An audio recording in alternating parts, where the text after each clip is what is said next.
चांगलं बोललं पाहिजे, पण म्हटले पुरामध्ये जितकी हानी झालेली आहे त्याच्यापेक्षा अधिकची हानी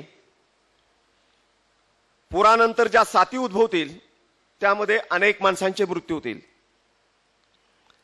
मला महाराष्ट्राच्या प्रशासनाचा अभिमान वाटतो.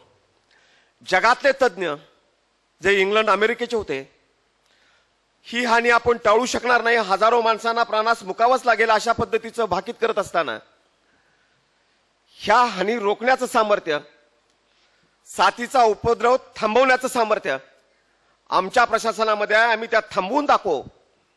आणि युनिसेफनी पुन्हा आश्चर्य व्यक्त केलं, आपल्या प्रशासनाने त्या साथी थांबवून दाखवल्या होत्या.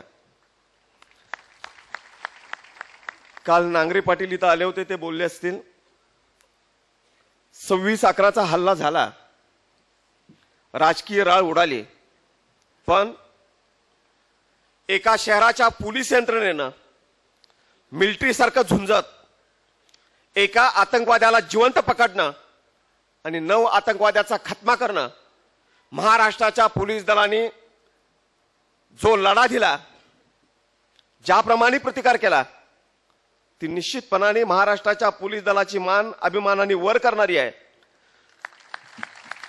जगातल्या कुठल्याही राज्यात स्थानिक पोलिसांनी इतक्या शौर्याने प्रतिकार केला नाही, तेवढं शौर्य आमच्या पोलिसांनी दाखवलं. काही वरिष्ठ अधिकाऱ्यांना शहीद व्हावं लागलं. आपल्याजवळ कुठली शस्त्र आहेत, समोरच्या शत्रूजवळ कुठली शस्त्र आहेत, ह्या कशाचीही पर्वा न करता आपण आपल्या लोकांचं रक्षण केलं पाहिजे म्हणून आपले जवान तुटून पडले. गेल्या एका वर्षभरात एका गडचिरोली जिल्ह्यामध्ये 155 जवानांना शहीद व्हावं लागलं. आज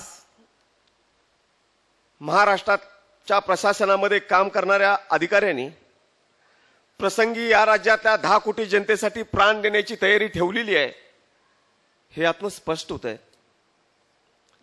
काही ठिकाणी चुकाही होत आहेत, त्या चुका टाळायचे काही मार्ग, काही विचार मी करतो. जे सिलेक्ट झालेले आहेत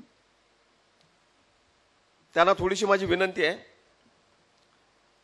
लग्न करताना हुंडा घेऊ नका.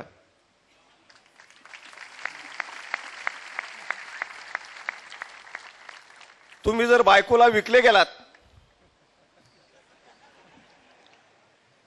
तर उद्या ती तुम्हाला नाचवेल.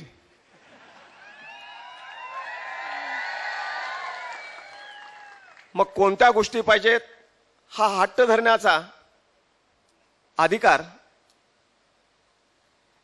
तिने विकत घेतलेले असल्यामुळे तिला प्राप्त होईल. मग कधी दागिने मागितले जातील, कधी फ्लॅट मागितला जाईल, कधी पैसे मागितले जातील, आणि त्या गरजा पूर्ण करण्यासाठी तुम्हाला भ्रष्टाचार करावा लागेल. ज्या लोकांच्यासाठी आणि ज्या सेवेच्या उदात्त हेतूने तुम्ही प्रशासनामध्ये आलाय ते सगळं पाठीमागं पडेल. आणि हुंडा घेऊन लग्न केलेली बायको आणि हुंडा न घेता लग्न केलेली बायको, आता हे वेगवेगळ्या लोकांचे अनुभव आहेत, कुणाचे एकाचे अनुभव घेऊन चालणार नाही. नाहीतर एक हुंड्याची आणि एक बिनहुंड्याची ही नवी थिरी नको. हुंडा न घेणारी माणसं ही अधिक सुखी असतात.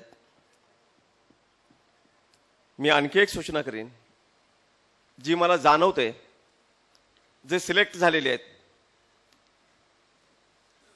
आई वडिलांना सोडू नका. आपण त्यांच्यामुळे इथपर्यंत आलेलो असतो. माझे एक मित्र आहेत डॉक्टर उगे मुगे, IAS आहेत, पण नोकरी नाही करत. सुरुवातीला प्रॅक्टिस केलं आणि आता काहीतरी समाजकाम करतायत. वृद्धाश्रम काढलाय. मी दरवर्षी त्या वृद्धाश्रमला भेट देतो. एका वरिष्ठ अधिकाऱ्यांनी आपली आई तिथं पाठवली होती. मला नावही माहित आहे, पण सांगायची आवश्यकता नाही. मृत्यू झाला. वृद्धाश्रमाने शेवटच्या विधीसाठी बोलवलं. म्हटले खूप गडबड आहे, उरकून टाका. अधिकाऱ्यामध्ये थोडासा चांगुलपणा शिल्लक होता. मला कळलेली माहिती आहे 3 ठिकाणी दफन करण्याचा खर्च किती येतो हे विचारून जिथे कमी खर्च येतोय त्या रकमेचा चेक काढून वृद्धाश्रमाकडे पाठवला. आता टेंडर इथं जरी निघत असलं, काढलं जात असलं, शेवटी मी सगळ्या देशभक्तांचा ज्यावेळी विचार वाचतो, कोणताही देशभक्त बघा तो पहिल्यांदा मातृभक्त होता. मातृभक्त असलेली माणसंच देशभक्त बनू शकतात आणि घरामध्ये चांगलं वागणारी माणसंच बाहेर चांगलं वागत असतात. मध्यंतरी पुण्यामध्ये एक रेड पडली. कधी कधी वाईट अनुभव